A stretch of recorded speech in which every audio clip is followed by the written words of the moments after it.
गिरिराज सिंह ने एक बहुत विवादास्मक बयान दिया है। उन्होंने गोडसे को सपूत बताया है।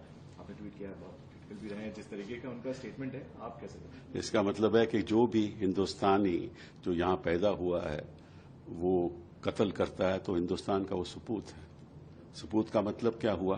पूत का मतलब हुआ पुत्र, सुपूत में मैं अच्छा पुत्र।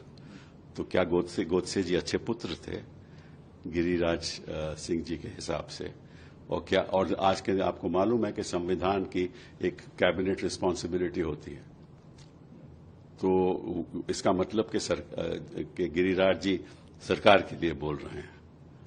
तो क्या मोदी जी भी यही बात मानते हैं, अमित शाह जी भी यही बात मानते हैं? तो मैंने कहा अपनी ट्वीट में कि उनको इसका खंडन करना चाहिए और इस बयान को ये कहना चाहिए कि बेबुनियाद है और गिरिराज जी जो कहा है वो बिल्कुल गलत है। लेकिन मुझे शक है कि ऐसा नहीं होगा, क्योंकि जो मंशा है बीजेपी की, बीजेपी तो उस समय स्वतंत्रता की लड़ाई में तो शामिल नहीं हुई थी, तो बीजेपी तो थी नहीं वहां, ठीक है ना, आरएसएस ही केवल थी। लेकिन बीजेपी की मंशा तो वही आरएसएस की मंशा है ना।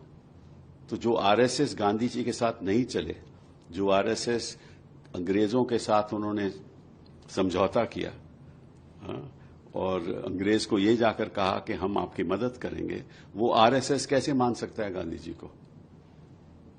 तो ये जो मानसिकता है, जो सोच है, ये वही सोच है जो गांधी जी के आचरणों के खिलाफ है, और इसी सोच के साथ ही ये राजनीति कर रहे हैं।